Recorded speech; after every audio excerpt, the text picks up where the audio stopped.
Welcome to the world of science fiction, where extraordinary tales come to life. Enjoy the journey. Jake Carter's eyes snapped open to the taste of copper and the smell of burned electronics. His fingers wrapped around familiar polymer grip. His father's Glock, smoke still curling from the barrel like a cigarette he'd forgotten to finish. 3 bodies sprawled around him in the twisted wreckage of what used to be Alpha 7's main corridor, each sporting a perfectly placed hole where their left eye should have been. 3 shots, 3 kills, no misses. The math checked out, even if his memory didn't. Jake pushed himself upright, ignoring the way his dress shirt stuck to his chest with someone else's blood. The station's emergency lighting painted everything in hellish red, turning the corridor into a scene from a war he couldn't remember fighting. Sparks cascaded from severed power conduits overhead, each one marking seconds he'd lost somewhere in the dark spaces of his mind. What the hell happened here? Jake checked the Glock's magazine, 12 rounds left. Whatever went down, he'd been economical about it. The bodies wore standard mercenary gear, nothing fancy, but their weapons were high-end Terran military surplus. Someone had paid good money to see him dead. Too bad they sent amateurs. The sound reached him before he saw her. Metal scraping against metal, deliberate and rhythmic like a predator marking territory. Jake slipped the Glock into his shoulder holster and straightened his tie, a habit that had kept him alive through 47 days of hell in Detroit and a dozen diplomatic nightmares since. She appeared at the corridor's far end, and Jake's breath caught despite his professional calm. The woman, if that's what she was, stood just over 9 feet tall, her emerald skin catching the emergency lights like polished jade. Muscle flowed beneath that alien flesh with the kind of definition that came from a lifetime of violence, but her curves were unmistakably feminine, impossibly perfect. She wore form-fitting armor that left her arms bare, revealing intricate patterns of scars that told stories Jake couldn't read. In her hands, an energy hammer the size of a small tree left glowing furrows in the deck plating with each step. Humans survived Alexa's arrival? Her voice carried the weight of continence, tinged with something that might have been amusement. Interesting. Jake kept his hands visible, his posture relaxed. Reading body language across species was tricky, but violence was universal, and this one practically hummed with barely contained force. "Lady, I don't know who you are, but you've got timing." He gestured at the carnage around him. "Someone just tried to kill me. You wouldn't happen to know who?" The woman, Alexa, tilted her head, studying him with eyes the color of dark forests. Jake watched, fascinated, as her skin shifted from deep emerald to something lighter, more curious. He'd never seen anything like it outside of a cuttlefish, but somehow it suited her perfectly. Alexa came to kill human Jake. She hefted the hammer, electricity crackling along its business end. Contract said, "Eliminate Terran diplomat, make it hurt. Simple job." And yet here I am, breathing and everything. Jake brushed imaginary dust from his sleeve.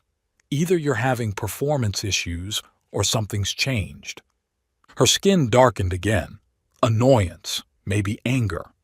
Alexa never fails. Contract was canceled 10 minutes ago by someone who knew Alexa was coming. Interesting. Jake filed that away with all the other pieces that didn't fit. Someone had known this green goddess was coming for him. Someone with enough pull to call off a professional killer mid-hunt. The question was whether that someone was friend or foe.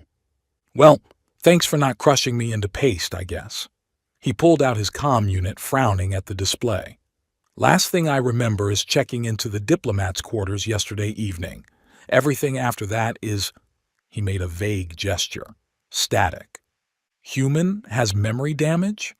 Alexa's grip on the hammer loosened slightly. This explains survival. Jake Human fought like cornered Vector, deadly but desperate, not like trained killer Alexa expected. Trained killer. Jake filed that away too. "What gave you that impression?" 3 shots? 3 kills. No wasted ammunition. Movements during fight were precise, professional. Her skin shifted again, cycling through shades Jake was beginning to recognize as genuine confusion. But also wrong, like someone else wearing Jake Human's body. Jake walked over to the nearest corpse, careful to keep his movements slow and non-threatening. The dead man's face was unfamiliar, but his equipment told a story. Military-grade comm gear, Terran Defense Force tattoos, and a wallet full of untraceable credit chips. "Mercenaries," he muttered, then looked up at Alexa. "Someone hired these guys to take me out, then hired you to finish the job. But your contract got canceled right before you arrived. That's either the luckiest coincidence in the galaxy or—" "Someone plays games with us," Alexa growled, her skin darkening to the color of old jade. "Alexa hates games." Jake stood, wiping blood from his hands on his pants. "You and me both, gorgeous." He paused, noting how her skin lightened at the casual endearment. "But if someone's manipulating us, they've made one mistake." "What mistake?" "They assume we're stupid enough to dance to their tune." Jake checked his inside jacket pocket, finding something that made him freeze. "Well, I'll be damned." He pulled out a folded piece of paper, expensive stationery, the kind he used for formal correspondence.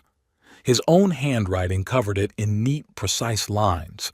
"Jake, trust the green woman. You know why, even if you can't remember. The next 24 hours will determine whether humanity survives what's coming. Don't let them make you into what I almost became. Future you. P.S. She's got a thing for coffee. Strong, black, no sugar. Like her enemies." Jake read the note twice, his poker face slipping just enough for Alexa to notice. "What does paper say?" she demanded. "I apparently left myself a note to trust you." Jake folded the paper and tucked it away. "Either I've lost my mind or someone's playing chess with our heads." "Show Alexa note." "No." The word came out flat, final. Jake had learned long ago that giving ground in negotiations, even small ground, was the first step toward losing everything. Alexa's skin darkened immediately, her grip tightening on the hammer. Human refuses Alexa's request? Human suggests we focus on getting off this death trap before we worry about sharing our diary entries. Jake gestured at the corridor around them. "This station's got maybe 6 hours of emergency power left, and I'm betting whoever orchestrated this little party isn't done with us yet." As if summoned by his words, the station's intercom crackled to life. "Attention, Alpha 7.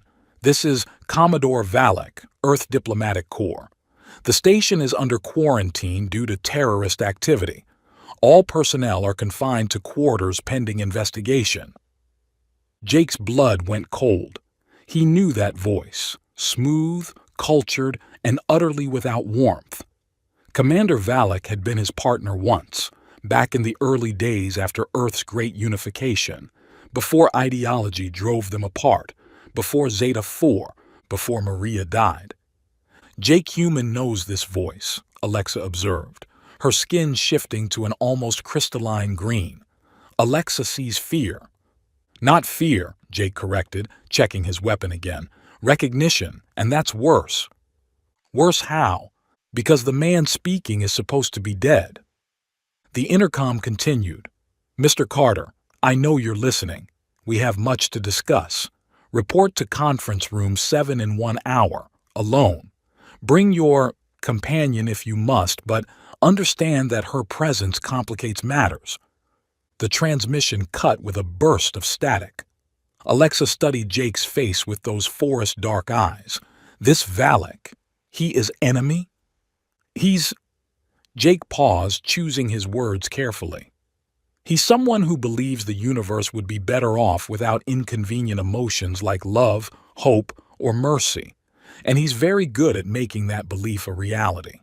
Alexa understands this type. Her hammer sparked as she adjusted her grip. "They make Galaxy colder place." "Yeah. Well, This particular cold bastard was supposed to have died 15 years ago on Zeta 4. Jake straightened his tie again, a gesture Alexa was beginning to recognize as his tell. But if he's here, if he's alive, then what? Jake met her eyes, and for the first time since waking up in a pool of blood, he smiled. It wasn't a nice smile. Then someone's been playing a very long game, and we're about to find out the rules. The station shuddered around them, hull plates groaning under stress. Emergency klaxons began wailing, adding their voice to the symphony of destruction. Through the nearest viewport, Jake could see the sleek lines of Earth Defense Force cruisers taking position around Alpha 7. No way out, no backup, no memory of how I got here. He looked at Alexa, who was watching him with an expression that might have been respect. Her skin had settled into a steady emerald glow, beautiful and alien and somehow reassuring. But maybe that's enough. "So gorgeous," Jake said, adjusting his cuffs like he was heading to a board meeting instead of a potential execution. "You feel like crashing a reunion?" Alexa's grin revealed teeth that could probably bite through starship hulls. Alexa always enjoys meeting Jake Human's friends. Friend might be overstating things. Even better. As they moved through the dying station, Jake's mind worked the angles. Someone had erased his memory but left him functional. Someone had hired Alexa to kill him, then called off the hit. Someone had arranged for Valak, dead Valak, to be here waiting. Too many someones, not enough answers. But as he watched the way Alexa moved, liquid death in perfect feminine form, Jake felt something stir in the blank spaces of his memory. Not facts or faces, but impressions. The echo of laughter, the phantom warmth of skin against skin, the ghost of feelings he couldn't quite grasp. Trust the green woman. You know why. Maybe he did. Maybe somewhere in the dark spaces where his memories should be, he knew exactly why. The question was whether he'd live long enough to remember. Jake Carter had faced down armies, negotiated with terrorists, and survived the impossible siege of Detroit. But as they walked deeper into the station's mechanical heart, he couldn't shake the feeling that everything before this moment, every victory, every loss, every carefully controlled breath, had been nothing more than preparation for whatever was waiting in Conference Room 7. Game on, Valak. Behind them, the corridor lights began failing one by one, darkness swallowing their footsteps like a hungry mouth. But ahead, in the uncertain glow of emergency lighting, Jake Carter and the Green Goddess walked forward into whatever hell waited. And for the first time in 15 years, Jake felt truly alive. The first wave of security drones hit them 3 levels down from Conference Room 7. Jake's Glock barked twice. 2 chrome spheres exploded in showers of sparks and circuitry. The third drone's plasma bolt scorched the air where his head had been a millisecond before, but Jake was already moving, rolling behind a support beam as his mind processed trajectories and firing patterns with mechanical precision. Too easy. These aren't meant to kill. "Behind you!" Alexa's voice cut through the whine of energy weapons. Jake spun, weapon tracking, and put a round through the optical sensor of a drone diving for his back. The robot crashed into the deck plating, systems failing in a cascade of dying lights. "Show off," Alexa muttered, but her skin had shifted to an amused mint green. That's new. Jake filed away another piece of her emotional spectrum. "You could have handled that one yourself." Alexa enjoys watching professional work. She hefted her energy hammer, electricity crackling along its head. Jake Human moves like dancer, deadly dancer. The compliment triggered something, a flash of memory so brief Jake almost missed it. A woman's laugh, sunlight through windows, the smell of coffee and gunpowder. Maria. The name hit him like a physical blow, bringing with it a cascade of images. A lab on Zeta 4. Explosions in the distance. A dark-haired woman in a medical coat, her hands covered in someone else's blood. Jake? Alexa's voice seemed to come from very far away. Human looks sick. Jake shook his head, forcing the fragments back into whatever corner of his mind they'd escaped from. I'm fine. Just remembered something. Memory damage healing? Something like that? Jake checked his weapon. 11 rounds left. We need to keep moving. Those drones were scouts. They pressed deeper into the station's maintenance levels, where the corridors narrowed and the emergency lighting cast everything in hellish red. Jake's mind worked the tactical situation automatically. Limited escape routes, no backup, unknown number of hostiles, and a walking weapon who might decide to crush him if she learned the wrong truth. Standard Tuesday, then. The second wave found them in the hydroponics bay.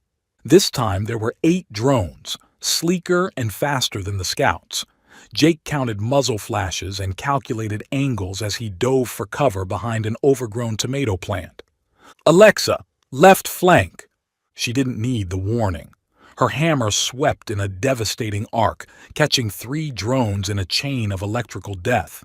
They dropped like stones, their systems fried by the weapon's energy discharge. Jake rolled right, came up firing. 2 shots, 2 kills, 7 rounds left, but no time to count. He dropped behind cover as plasma bolts seared the air above his head.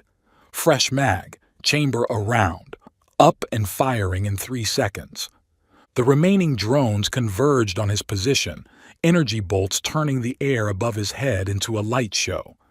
Jake counted his remaining ammunition, 5 rounds left, then popped up with the Glock ready. But Alexa was already there. She moved like liquid violence, her hammer describing a perfect figure 8 that caught the last 3 drones in a web of destruction. Sparks showered around her like fireworks, painting her green skin in gold and silver. Beautiful. The thought surprised him with its intensity. Jake had seen plenty of warriors in action, but watching Alexa fight was like watching art in motion. Every movement flowed into the next with perfect economy, no wasted energy or unnecessary flourishes. Clear, she announced, lowering her weapon. Nice work. Jake holstered the Glock and surveyed the wreckage. But these still feel like a warm-up act. Valak tests us, Alexa agreed. Wants to see what Jake Human remembers. Another flash, this one stronger. A younger Jake, maybe 25, standing in a briefing room. Valak across from him, cold eyes studying a tactical display. The mission parameters are clear, Carter. We extract the research team and leave the refugees to the locals. Those refugees are children, Valak. We can and we will. Personal feelings have no place in operational planning. Jake's hands clenched involuntarily. Bastard always did like his tests. They found refuge in an abandoned section of the station's living quarters. The rooms here had been sealed when the emergency lockdown began, leaving them in darkness that Alexa's hammer could barely penetrate. Here, Jake said, guiding her to what had been someone's personal quarters. We can rest for a few minutes. Alexa settled onto the floor with surprising grace for someone her size. In the hammer's blue glow, her skin seemed to shift and flow like living jade. Jake Human, she said after a moment. Alexa has question. Shoot. You remember things in battle. Alexa sees it in eyes. What do you remember? Jake leaned against the wall, considering how much truth he could afford. Fragments. A mission that went wrong. People I couldn't save. On Zeta 4? He looked at her sharply. How do you know about Zeta 4? Alexa researched Jake Human before taking contract. Zeta 4 was bad place. Many died. Many died. Such a simple way to describe the nightmare that had shaped him. Jake closed his eyes and the memories came flooding back. 15 years ago. Zeta 4.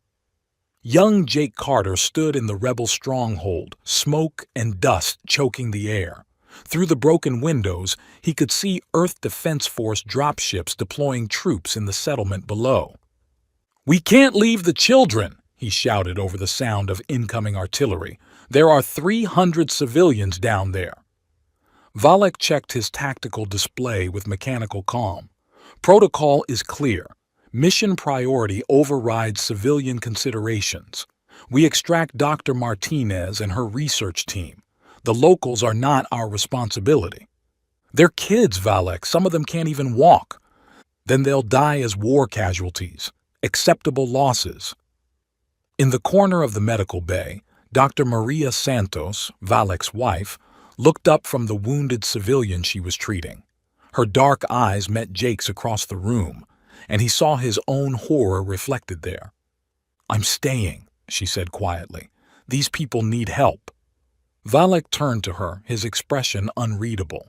"Maria, the evacuation order—" "I'm a doctor, Victor. My oath doesn't have an escape clause for inconvenience." The building shook as another shell impacted nearby. Jake could hear children crying somewhere in the lower levels. "She's right," Jake said. "We can extract the research team and still help the civilians. Give me 20 minutes and—" "Negative." Valek's voice cut like ice. "We follow protocol or people die, including us. People are already dying." But Valek was already moving toward the exit, his security team in tow. Jake hesitated for one crucial moment. Follow orders or follow conscience, and in that hesitation, everything changed. The rebel artillery found their range. The last thing Jake remembered was Maria Santos turning toward the children's voices, her medical bag in her hands and determination in her eyes. Then the world exploded in fire and falling concrete. When Jake woke up 3 days later in an EDF medical facility, Valek told him Maria had died instantly in the artillery strike. Her body was never recovered. Jake opened his eyes to find Alexa watching him with an expression he couldn't read. "You remembered," she said. "It wasn't a question. Some of it." Jake rubbed his forehead where a headache was building behind his eyes. "The mission went to hell. Good people died because we chose protocol over humanity." And Valek? Valek learned the wrong lesson. He decided emotions were the problem, not the solution. Alexa shifted closer, close enough that Jake could feel the heat radiating from her skin. What lesson did Jake Human learn? That some choices haunt you forever, no matter which way you go. They sat in comfortable silence for a moment, the weight of shared understanding settling between them. Then Alexa began removing her armor. The pieces came off with soft clicks and metallic whispers, shoulder guards, chest plate, gauntlets. Underneath, she wore a form-fitting bodysuit that left her arms bare, and Jake could see the true extent of her scars. They covered her arms like a map of violence, thin lines from blades, round puckers from energy weapons, jagged tears from claws or teeth. Each mark told a story of battles fought alone. "Alexa fight whole life," she said, noticing his attention. "Never find warrior who not fear her strength." "Fear's got nothing to do with strength," Jake said. "Fear comes from not understanding what you're looking at." What does Jake Human see when looking at Alexa? The question hung between them, heavy with possibility. Jake studied her face, the sharp cheekbones, the forest-dark eyes, the way her skin shifted through subtle shades of green like a living aurora. "I see someone who spent her whole life protecting people who don't appreciate the sacrifice," he said finally. "Someone who's forgotten that strength without purpose is just violence." Her skin lightened to the color of spring leaves. "Maybe you were looking for the wrong kind of strength, gorgeous." "What does that mean?" "It means maybe strength isn't about how hard you can hit. Maybe it's about knowing when not to." Alexa leaned closer, her scent filling his awareness, something like ozone and growing things, alien but not unpleasant. Jake Human is different from others. Different how? Others see monster. Jake sees woman. The space between them seemed to shrink. Jake could count the flecks of gold in her dark eyes, could see the way her pulse fluttered in her throat. When she spoke, her voice was barely above a whisper. Alexa thinks Jake Human sees too much. Maybe you don't show enough. Dangerous words. I've never been good with safe. The moment stretched taut as a tripwire. Then the lights went out completely, plunging them into absolute darkness. Jake's hand found his weapon automatically, but Alexa's voice stopped him. Wait. Her hammer began to glow, filling the room with soft blue light. Someone comes. Footsteps in the corridor, measured, confident. A single person, walking like they owned the place. Jake positioned himself between Alexa and the door, the Glock ready, but not yet raised. The footsteps stopped outside their door. Jake? The voice was familiar, concerned. Are you in there? Valak. But when the door slid open, the man who entered wasn't the cold-eyed killer from Jake's memories. This Valak looked older, tired. His uniform was rumpled, his graying hair disheveled. He moved like a man carrying the weight of years. Thank God you're safe, Valak said, genuine relief in his voice. I was afraid the drones had... He stopped, noticing Alexa. Ah, you've made contact with your companion. Jake kept the Glock steady. Valak, you remember me. That's good, actually. It means the memory suppression is wearing off as planned. Planned? The word came out flat, dangerous. Jake, please, lower the weapon. We're on the same side here. Are we? Because last I checked, you were supposed to be dead. Valak smiled sadly. Reports of my death were greatly exaggerated and necessary. Sit down, both of you. There's much to explain. Jake didn't move. Neither did Alexa, who was watching the exchange with growing tension. Her skin had darkened to forest green. The color Jake was learning meant she was ready for violence. Start talking, Jake said. Very well. Valak moved to the room's small table and activated a holographic display. 6 months ago, you contacted me through encrypted channels. You said you discovered a threat to galactic stability and needed my help to stop it. The display showed communication logs, all bearing Jake's authentication codes. You told me about the Cryzon warrior, about Alexa. You said you'd been assigned to negotiate with her people, but you suspected the assignment was a setup. Someone wanted you dead, and they were using her as the weapon. Jake studied the logs, his mind racing. The handwriting, the phrasing, the security protocols, all his. But he had no memory of sending them. You asked me to help you create a controlled scenario, Valak continued. A way to test Alexa's loyalty without revealing your suspicions. The memory suppression was your idea, Jake. You wanted to approach her with a clean slate to see if the connection you felt was real or manufactured. Connection? Alexa's voice was dangerously quiet. Valak nodded. Jake showed me her files, her psychological profile. He was quite taken with her even before they met. She's not just a warrior, he said. She's someone who understands the cost of protecting others. Jake felt the world shifting beneath his feet. That's impossible. I would never... You would, and you did. Valak's voice was gentle, patient. You asked me to intervene if you showed signs of emotional compromise.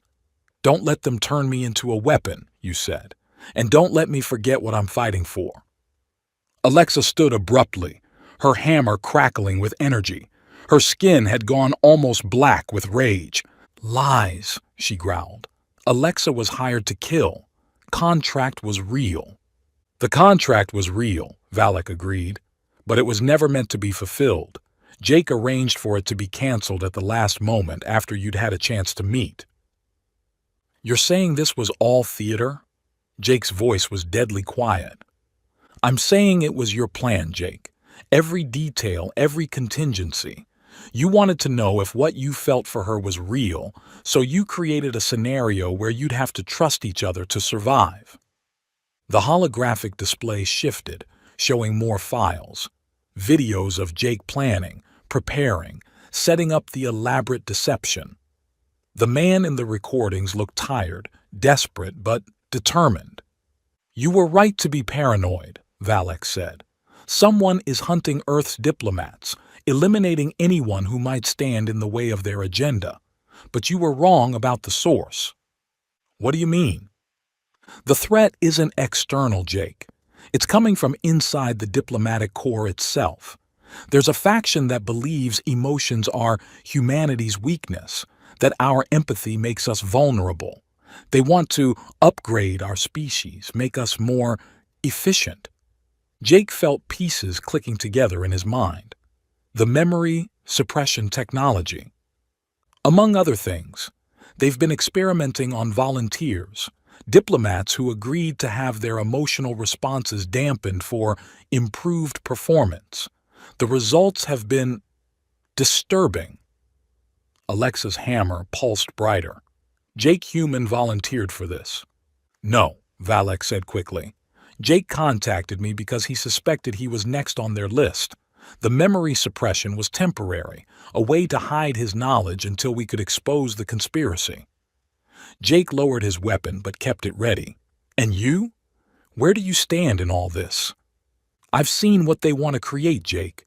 Emotionless killers in diplomatic clothing. It's not efficiency, it's madness. Valek's voice cracked slightly. Maria would have fought them. She believed emotions made us stronger, not weaker. Maria.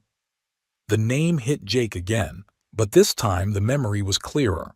The woman from Zeta 4, Valek's wife, the doctor who'd chosen duty over safety. She did fight them, Jake said quietly. Just not the way you think. Alexa was backing toward the door, her skin cycling through colors Jake had never seen. Confusion, betrayal, something that might have been heartbreak. Alexa was test subject, she said, her voice hollow. Jake Human used Alexa for experiment. No, Jake said, turning toward her. That's not... Alexa was fool, thought Jake Human saw warrior, saw woman, but Jake only saw laboratory animal. Alexa, wait. But she was already moving, her massive form disappearing into the corridor before Jake could react. The sound of her footsteps faded quickly, leaving him alone with Valek and the weight of truths he couldn't remember choosing. Well, Valek said after a moment, that could have gone better. Jake holstered his weapon and started after her. This isn't over, Valek. Whatever game you're playing, the only game I'm playing is keeping you alive long enough to stop the real threat. Valek's voice followed him into the corridor. But Jake, you might want to ask yourself why you don't trust your own plan. Jake Carter had faced down armies and survived impossible odds. But as he ran through the darkened corridors of Alpha 7, chasing a green goddess who thought he'd betrayed her trust, he realized that all his tactical experience meant nothing when the battlefield was the human heart. And somewhere in the shadows of his own memory, the truth waited like a loaded gun. Jake's boots rang against the deck plating as he sprinted through Alpha 7's maze of corridors, following the trail of destruction Alexa had left in her wake.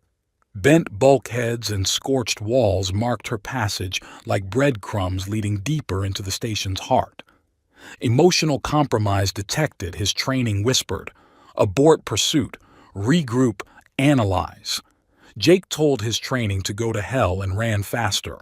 He found her in the station's main cargo bay, a vast space filled with shipping containers and loading equipment. Alexa stood at the far end, her back to him, shoulders rigid with controlled fury. Her skin had gone dark as old jade, so deep it was almost black. Alexa, no. Her voice cut across the space like a blade. Jake Human stays away. We need to talk. Talk? She turned and Jake saw something in her eyes that made his chest tighten. Not rage, that he could handle. This was worse. This was hurt.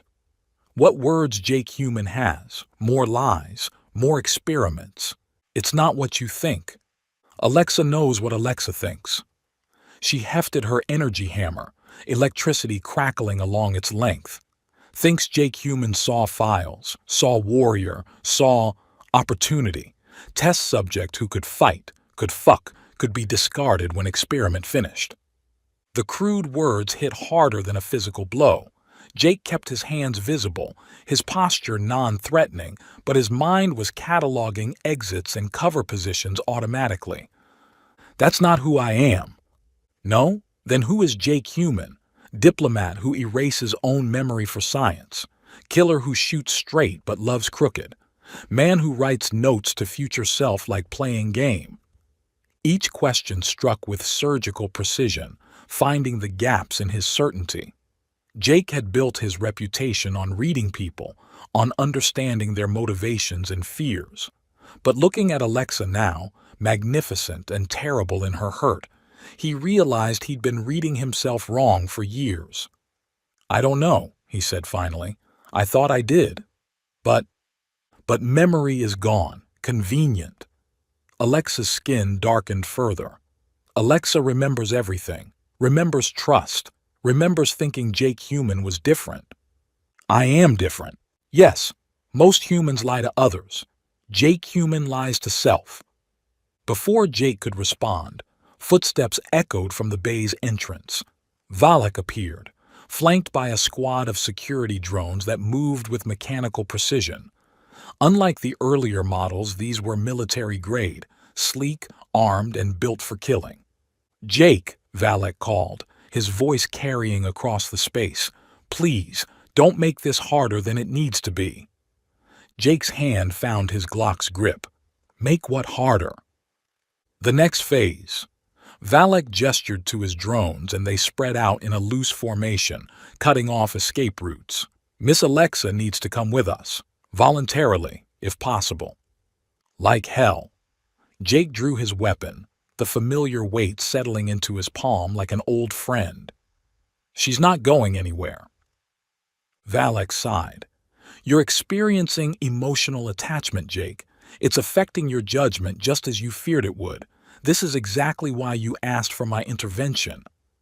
Maybe past Jake was an idiot. Past Jake was practical.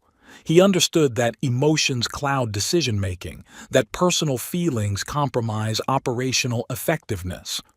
Valak pulled out a small device, a holographic projector. He also understood the stakes. The projector activated, filling the air with images, burning cities, refugee camps, mass graves, all bearing the signatures of emotional decisions gone wrong. "This is what happens when beings let feelings override logic," Valak continued. "The Kryzon Wars, the Terran civil conflict, the Zeta-4 massacre. Every tragedy in galactic history can be traced back to someone choosing their heart over their head." Jake kept his weapon trained on the nearest drone, but his eyes were on the images. He recognized some of them, diplomatic missions he'd tried and failed to resolve, negotiations that had collapsed when passion overruled reason. "You're talking about genocide," he said. "I'm talking about efficiency. The technology exists to eliminate these problems permanently. Selective emotional dampening, administered at the species level.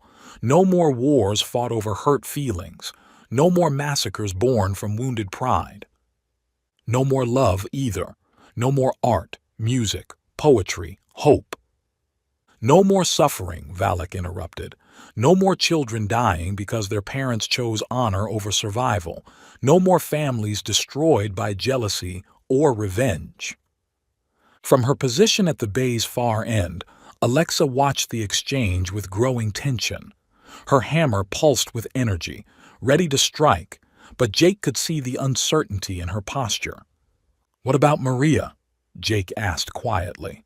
Valak's composure cracked for just a moment. "What about her? Would she have approved of this? Your final solution?" "Maria died because she let emotion override protocol. If she'd been more rational, more controlled, she'd have let those children die." Jake's voice was steady, certain. "And you know it." Valak pulled out a photograph, old, creased, obviously carried for years. It showed a dark-haired woman in a medical coat, laughing at something off-camera. Her eyes were bright with intelligence and compassion. "Maria would understand," Valak said, but his voice lacked conviction. "She'd see the necessity." Jake studied his old partner's face, reading the signs of a man trying to convince himself as much as anyone else. The desperate hope, the need for validation, the fear that everything he'd built his new life on was a lie. There, the crack in the armor. "She'd hate it," Jake said simply. "And you know that too." For a heartbeat, Valak wavered. The photograph trembled in his hands, and Jake saw 15 years of grief and self-deception warring behind his eyes. Then the moment passed. Valak's face hardened, and he pocketed the picture. "Enough," he said. "Drones, secure the Kryzon. Use minimum necessary force." The security drones moved with coordinated precision, their weapons powering up with high-pitched whines. Jake's tactical mind calculated odds and angles automatically. 8 targets, limited cover. Alexa 40 meters away across open ground. Impossible odds. Standard Tuesday. Jake's Glock spoke first. The nearest drone exploded in a shower of sparks and twisted metal. Jake was already moving, rolling behind a shipping container as return fire scorched the air where he'd been standing. "Alexa," he shouted, "whatever you think of me, these bastards are the real enemy." Her response came in the form of her hammer meeting a drone's chassis with a sound like thunder. The robot disintegrated, its components raining down across the cargo bay. Jake popped up from cover, acquired 2 targets, fired twice. 2 more drones joined the growing pile of scrap metal. His slide locked back. Empty magazine. Reload. Cover. Move. A plasma bolt sizzled past his ear as he dropped the spent magazine and slammed home a fresh one. The movements were automatic, trained into muscle memory through years of violence and survival. But as he chambered around and prepared to re-engage, Jake's mind was flooded with another memory, stronger and clearer than the fragments that had come before. 6 months ago, Earth Diplomatic Corps headquarters. Jake sat in his private office staring at a classified file marked Kryzon Cultural Analysis. The photograph clipped to the front showed a green-skinned woman in combat armor, her dark eyes fierce with intelligence and barely contained power. He'd been staring at that photograph for 3 hours. "Commander Carter," his aide's voice came through the intercom. "Your 1400 briefing with Admiral Harrison?" "Cancel it," Jake said without looking up from the file. "Sir?" "I said cancel it. Reschedule for tomorrow." Jake continued reading, absorbing every detail of Alexa's psychological profile, her combat history, her people's customs and beliefs. The more he learned, the more fascinated he became. Here was a warrior who fought not for glory or conquest, but to protect those weaker than herself. Someone who understood the weight of responsibility, the cost of command, the loneliness that came with being strong enough to bear others' burdens. Someone like him. By the time Jake closed the file, night had fallen outside his office windows. And somewhere in those dark hours, studying the photograph of a woman he'd never met, Jake Carter had made a decision that would change everything. He was going to fall in love with her, and that terrified him more than any enemy he'd ever faced. The memory hit Jake like a physical blow, staggering him behind his cover. The truth crashed over him in waves, not manipulation or experiment, but something far more dangerous: hope. He'd erased his own memory not to create clinical distance, but to give their relationship a chance to be real. To meet her without the weight of preconceptions, to let whatever happened between them happen naturally. The note to himself hadn't been a tactical plan. It had been a love letter to a future he dared to dream of. "Alexa!" Jake broke from cover, sprinting across the open bay as plasma bolts tracked his movement. "I remember!" She was engaged with 3 drones, her hammer weaving patterns of destruction through the air. But at his words, she glanced toward him, and in that moment of distraction, one of the drones got through her guard. The plasma bolt caught her in the shoulder, spinning her around. She stumbled, her hammer clattering across the deck plating. "No!" Jake's voice echoed across the bay. Time seemed to slow as he watched Alexa fall. The remaining drones converged on her position, weapons charging for killing shots. Jake was too far away, moving too slowly. His Glock barked 4 times in rapid succession. 4 perfect shots, 4 dead drones. Jake didn't remember aiming, didn't remember pulling the trigger. Training and desperation had merged into something beyond conscious thought. He reached Alexa as she struggled to sit up, green blood seeping through her fingers where she clutched her wounded shoulder. "How bad?" he asked, holstering his weapon. "Alexa has had worse." But her skin was pale, almost gray around the wound. "Jake, human, what did you remember?" "That I'm an idiot," Jake said, helping her to her feet. "That I fell in love with your photograph before I ever met you, and I was too scared to trust it." Her eyes widened. "Love?" "Yeah, well..." Jake's words were cut off as Valak's voice echoed through the bay's speakers. "Very touching," the older man said, "but ultimately irrelevant. You've saved me the trouble of transporting Miss Alexa to the laboratory. I can administer the treatment here." Gas began hissing from vents throughout the cargo bay, odorless, colorless, but Jake could feel its effects immediately. His vision blurred, his coordination faltering. "Neural suppressant," he managed, even as his legs gave out beneath him. "Alexa, run!" But she was already falling, her massive form hitting the deck with a sound like a felled tree. The gas worked faster on her alien physiology, shutting down her nervous system with clinical efficiency. As consciousness faded, Jake saw Valak emerging from his hiding place, flanked by more drones. The older man approached Alexa's unconscious form, pulling out a device that looked like a cross between a medical scanner and a torture instrument. "Don't worry, Jake," Valak said, his voice seeming to come from very far away. "When she wakes up, she'll be perfect. No more emotions to complicate things. No more messy feelings to cloud her judgment." "She'll die," Jake whispered, fighting to stay conscious. "Krizan physiology can't survive without emotional input. Then she'll die efficiently. A small price for galactic peace." The device in Valak's hands hummed to life, and Jake watched in horror as thin tendrils of energy reached toward Alexa's motionless form. They penetrated her skin without leaving marks, burrowing deep into her nervous system like technological parasites. No, Jake thought as darkness claimed him. Not like this. Not her. But his body betrayed him and consciousness slipped away like water through his fingers. Jake woke to the sound of his own heartbeat, unnaturally loud in the sudden silence. The cargo bay was empty except for him and Alexa, who lay motionless nearby. The gas had cleared, but its effects lingered in his sluggish reflexes and blurred vision.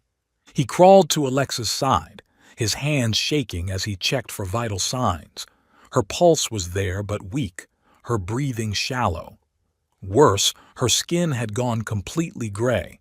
Not the angry charcoal of rage or the pale green of fear, but the flat, lifeless color of stone.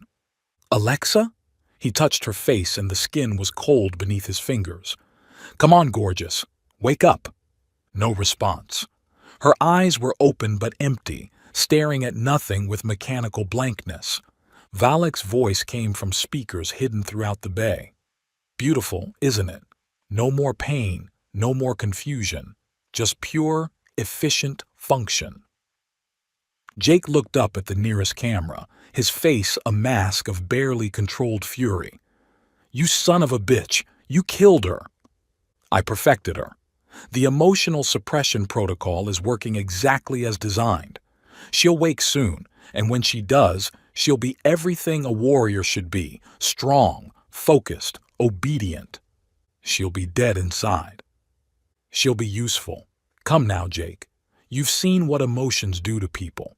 The wars, the suffering, the endless cycle of violence born from hurt feelings and wounded pride. This is evolution." Jake checked his Glock. 3 rounds left. Not enough for what was coming, but it would have to do. Evolution doesn't work that way, he said, struggling to his feet. You can't just cut out the parts you don't like and expect the rest to function. Watch me. As if summoned by Valek's words, Alexa stirred. Her eyes closed and opened, and when she sat up, the movement was perfectly controlled, economical. No wasted energy, no unnecessary gestures. She turned to look at Jake, and he felt his heart break. The fire was gone from her eyes. The passion, the humor, the fierce intelligence, all of it replaced by empty efficiency. She was still beautiful, still physically perfect, but she was no longer Alexa. Krizan warrior operational, she said in a flat, emotionless voice, awaiting orders. Valek's drones emerged from concealment surrounding them both. But these weren't the security models from before. These were executioner units built for one purpose. Your orders are simple, Valek's voice continued. Eliminate the human-designated Jake Carter. He represents a threat to galactic stability. Alexa stood with fluid grace, her movements precisely controlled. Her hammer materialized in her hand. Not the crude energy weapon she'd carried before, but something sleeker, more efficient, more deadly. Understood, she said, initiating elimination protocol. Jake backed away, his hand finding his weapon's grip. 3 rounds against a perfect killing machine. The math was simple, and it added up to death. But as Alexa stalked toward him, weapon raised, Jake made a choice that would have seemed insane to any rational observer. He holstered his gun. I won't fight you, he said simply. Alexa paused, her head tilting slightly. Target refuses to defend itself. Irrelevant. Mission parameters unchanged. You said you'd crush me, remember? Back when we first met. Well, congratulations. Jake spread his arms wide, exposing himself completely. You did it. You crushed every wall I built around my heart. The hammer stopped inches from his chest. Our first fight, Jake continued, his voice steady despite the death weapon poised to end his life. You were so angry, so beautiful. Your skin kept changing colors, dark green when you were pissed, light green when you were curious about me. A flicker of something passed across Alexa's face. Confusion, perhaps. The hammer trembled slightly. You told me about your scars, about fighting your whole life and never finding anyone who wasn't afraid of your strength. But I wasn't afraid, was I? I saw the woman underneath the warrior. Irrelevant, Alexa said, but her voice lacked conviction. Emotional data corrupts mission parameters. When you took off your armor, you were shaking. Not from fear, from hope. Hope that maybe, finally, someone could love you for who you are, not what you can do. The hammer lowered a fraction. In the artificial lighting of the cargo bay, Jake could swear he saw a faint green tinge beginning to return to her skin. Target displays knowledge of classified personal data, Alexa said, but the mechanical precision was slipping from her voice. How does Target possess this information? Because I was there, Jake said gently. Because we shared something real, something worth dying for. Real. The word came out like she was tasting it, testing its weight. Define real. Jake stepped closer, close enough that the hammer's energy field made his skin tingle, close enough to see the confusion growing in her dark eyes. Real is you saving my life because you wanted to, not because someone ordered you to. Real is the way your skin changes color when you feel something. Real is the way you said my name, not human or target, but Jake. Jake, she whispered, and the word carried weight, meaning emotion. The gray was definitely fading from her skin now, replaced by the faintest hint of green. Not the vibrant emerald of health, but the pale shade of something struggling to be born. That's right, Jake said. My name is Jake Carter. I'm a diplomat who's tired of war, a man who fell in love with a green goddess before he ever met her. And you're Alexa, not a warrior, not a weapon, but a woman who deserves to be loved for who she is. The hammer fell from her nerveless fingers, clattering against the deck. Alexa staggered backward, her hands flying to her head as conflicting programming warred in her mind. "Error," she gasped. "System conflict. Emotional subroutines activating. This is you coming back to me," Jake said. But even as color returned to her skin, alarms began blaring throughout the bay. Red warning lights bathed everything in hellish illumination, and Valak's voice cut through the noise with panic. "Impossible! The suppression protocol is failing. Her neural patterns are destabilizing." Jake understood immediately. The technology that had stripped away Alexa's emotions was fighting her natural physiology, creating a feedback loop that was tearing her mind apart. Without her emotional responses to regulate her nervous system, her body was shutting down. She was dying. "Jake," she whispered, her voice barely audible over the alarms. Can't hold on." "Yes, you can." Jake caught her as she fell, his arms barely able to support her weight. "Stay with me, gorgeous. I've got you." But he could feel her slipping away, her skin growing cold as her alien physiology fought a losing battle against Valak's technology. The faint green was fading again, replaced by the gray of approaching death. Somewhere in the bay, Valak's drones were closing in, their weapons charging for final elimination. Jake had perhaps 30 seconds before they opened fire, and Alexa had even less time before the neural damage became irreversible.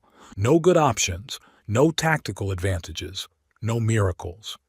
Jake Carter looked down at the woman dying in his arms, the green goddess who'd seen through his facades to the man beneath, who'd trusted him despite every reason not to, and made the only choice that mattered. He kissed her. Not the desperate, last-ditch kiss of romantic fiction, but something deeper. A connection that bypassed damaged neural pathways and spoke directly to the heart. A promise that she wasn't alone, that someone saw her worth fighting for. Alexa's eyes widened, and suddenly she was kissing him back with fierce desperation. Color flooded her skin like sunrise, chasing away the gray death that had nearly claimed her. Her arms tightened around him with strength that could have crushed stone, but held him with infinite gentleness. When they broke apart, she was fully herself again, scarred, dangerous, beautiful, and absolutely, perfectly alive. "Jake," she breathed, his name a prayer on her lips. "I'm here." Alexa remembers now, remembers everything. "Good," Jake said, helping her to her feet. "Because we've got company." The drones had finally reached them, weapons trained and ready to fire. But as Jake reached for his Glock, Alexa's hand stopped him. "No," she said, her voice carrying new certainty. "Alexa handles this." Her hammer flew back to her hand as if summoned, but this time it pulsed with something more than mere energy. It hummed with purpose, with righteous anger, with the fury of someone who'd been violated and had survived to strike back. The first drone died before it could fire a shot. The second managed to loose a single plasma bolt before Alexa's hammer reduced it to component atoms. The rest fell in a whirlwind of controlled destruction that was beautiful to watch and terrible to behold. When the last drone fell, silence returned to the cargo bay. Alexa stood among the wreckage, breathing hard but victorious, her skin glowing with health and life, and something that might have been joy. "Not bad for a laboratory experiment," Jake said. She turned to him, and her smile was brighter than the station's emergency lighting. "Jake Human still has terrible timing for jokes." "Yeah, well." Valak's voice cut through their moment, transmitted from speakers throughout the bay. But this time, there was no mechanical certainty in his tone. This time, he sounded old, tired, and perhaps, finally, human. "Maria," he whispered, his words barely audible. "God help me, Maria. What have I done?" The transmission cut to static, leaving Jake and Alexa alone among the ruins of Valak's perfect future. They stood together in the artificial light, battered and bloodied but alive, And Jake realized that sometimes the greatest victory wasn't defeating your enemy. It was helping them remember who they used to be. "So," Alexa said after a moment, "what happens now?" Jake looked around the cargo bay, taking inventory. One station with failing life support. One insane ex-partner somewhere in the maze of corridors. One green goddess with trust issues and a hammer that could level buildings. Now? Jake straightened his tie, a gesture that had become as natural as breathing. "Now we go save the galaxy, one emotion at a time." Alexa's laugh echoed through the bay like music, rich and warm and utterly, perfectly alive. And for the first time in 15 years, Jake Carter knew exactly who he was fighting for. Epilogue, 5 years later, Terra Nova Colony. Jake Carter stood on the observation deck of his home, watching the binary sunset paint the alien sky in shades of gold and crimson. In his arms, a small bundle of energy squirmed with the restless impatience of a 2-year-old who'd inherited her mother's strength and her father's stubborn streak. "Dada! Story!" little Maria demanded, her skin shifting from pale mint to determined emerald, the same color Alexa got when she'd made up her mind about something. "Which story do you want, kiddo?" "Big story. Mama crushing bad guys." Jake grinned. At 2 years old, Maria Carter was already showing signs of both her parents' personalities, Alexa's directness and Jake's tactical mind. Her skin changed colors with her moods just like her mother's, but she'd inherited human vocal cords and Jake's ability to talk her way out of trouble. She was also strong enough to accidentally crush her toys, which made playtime an exercise in creative engineering. "How about I tell you about the day Mama and Dada met?" Jake suggested. "Boring meeting story? Trust me, kiddo, this one's got explosions." Before he could begin, familiar footsteps approached from behind, heavy enough to be clearly audible but carefully controlled to avoid shaking the house's foundation. Alexa had learned to modulate her strength over the years, though she still occasionally forgot and turned door handles into twisted metal sculptures. "Husband tells war stories to baby again?" Alexa's voice carried fond exasperation as she wrapped her arms around them both. At 9 feet tall, she could easily encompass her entire family in a single embrace. "She asked for it," Jake protested. "Besides, it's not a war story. It's a love story that happened to involve combat robots." Same thing with Jake Human. Maria giggled and reached for her mother with grabby hands. "Mama, Dada says you crushed him." Alexa did crush Dada, she confirmed, lifting their daughter with the same careful precision she once used to wield her hammer. Crushed all his walls, crushed his fear, crushed his tendency to plan everything 15 steps ahead. "Hey, my planning kept us alive." Jake's planning got us married on a diplomatic station during a trade dispute because he calculated the optimal romantic timing. It worked, didn't it? Alexa's skin shifted to warm amber, her version of fond amusement. Alexa still not sure if proposal was diplomatic negotiation or marriage request. Both. Multi-track solutions for complex problems. They settled onto the deck's cushioned seating, Maria curled between them like a small green comma. The binary stars continued their ancient dance across the sky, painting the landscape in shifting patterns of light and shadow. "Tell real story," Maria insisted, poking her father in the chest with a finger that could probably dent steel if she wasn't being careful. All right. Jake adjusted his position. Even after 5 years, his ribs sometimes remembered Alexa's enthusiastic hugs. Once upon a time, there was a very stubborn diplomat who thought he was too smart for his own good. Was Dada stupid? The stupidest, Alexa confirmed cheerfully. Thanks, gorgeous. Anyway, this diplomat had a job to do, but he'd forgotten the most important rule of negotiations. What rule? Maria's skin had settled into attentive pale green, the color she got when concentrating on something important. That sometimes the best solution isn't the one you planned for. Sometimes you have to trust your heart instead of your head. Jake looked out at the colony spread below them, a thriving community of humans, Kryzon and a dozen other species, all working together to build something new. It had taken 3 years to establish, another 2 to prove it could work, but Terra Nova had become a model for interspecies cooperation throughout the galaxy. It was also the galaxy's first official emotion-positive colony, where beings were encouraged to express their feelings rather than suppress them. The results had been interesting. "Dada," Maria said, interrupting his thoughts. "Why Mama's skin changed colors, but Dada's doesn't?" "Because Mama's people evolved to be honest about their feelings. They can't hide what they're experiencing, so they learn to be proud of their emotions instead." "And Dada's people?" "Dada's people learn to hide their feelings so well they sometimes forget they have them." Maria pondered this with the serious expression of a toddler confronting a philosophical puzzle. "That's silly." "Very silly," Alexa agreed, "but Jake Human learned better." "I had a good teacher." A soft chime from inside the house indicated an incoming call. Jake groaned. Even on Terra Nova, even 5 years after the incident on Alpha 7, people still wanted his expertise for impossible negotiations. "I'll get it," he said, but Alexa's hand on his shoulder stopped him. "Alexa will answer. Jake stays with Maria."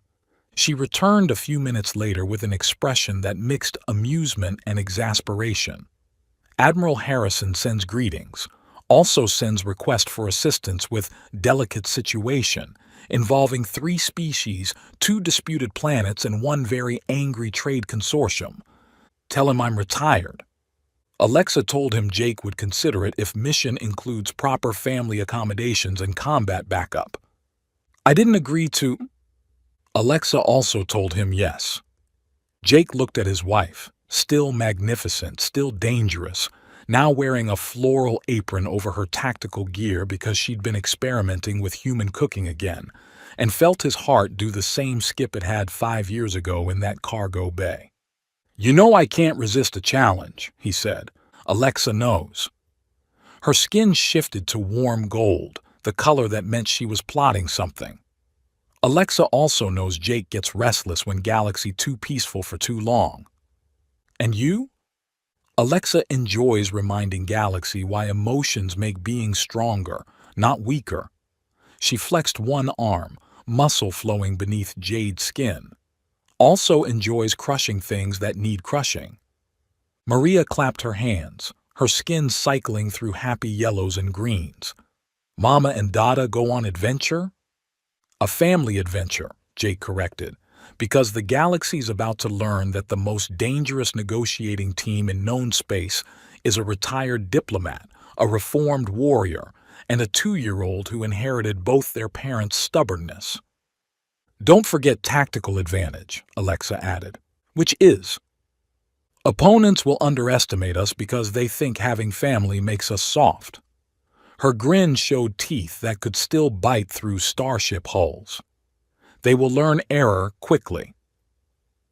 As the stars emerged in the darkening sky, the Carter family began planning their next adventure. Maria contributed suggestions that were equal parts brilliant and terrifying. Alexa plotted contingencies that involved creative applications of overwhelming force, and Jake tried to figure out how to pack diplomatic protocols, combat gear, and toddler supplies in the same cargo hold. It was chaos. It was complicated. It was utterly impractical. It was perfect. "Jake," Alexa said as they finally headed inside, Maria asleep in her arms. "Alexa has confession." "Oh." When Jake first contacted Alexa for negotiations 5 years ago, Alexa already knew she would fall in love with him. Jake stopped walking. "What? How?" Kryzon have saying, "The heart recognizes its mate before the mind accepts the truth." Alexa read Jake's files, saw his photograph, felt connection. "You're telling me we were both idiots who fell in love with pictures?" "Yes." Alexa's skin shifted to soft amber. but good kind of idiots, efficient idiots, the best kind. Later that night, after Maria had been tucked into her specially reinforced bed and the house's automated systems had been programmed to handle her unconscious strength surges, Jake and Alexa sat on their bedroom balcony sharing a bottle of Terran wine and watching the galaxy wheel overhead. "No regrets?" Jake asked, as he had every night for 5 years. "Only one," Alexa replied, as she had every night for 5 years. "Which is?" Alexa wishes she had met Jake sooner. Could have saved Galaxy much trouble if emotions positive diplomacy had started earlier. "We weren't ready sooner. We needed to make our mistakes first." Jake needed to learn emotions were strength. Alexa needed to learn strength without purpose was just violence. "And now?" Alexa looked down at him, her dark eyes reflecting starlight. "Now Alexa has purpose. Protect family, build better galaxy, teach daughter that being different is gift, not curse."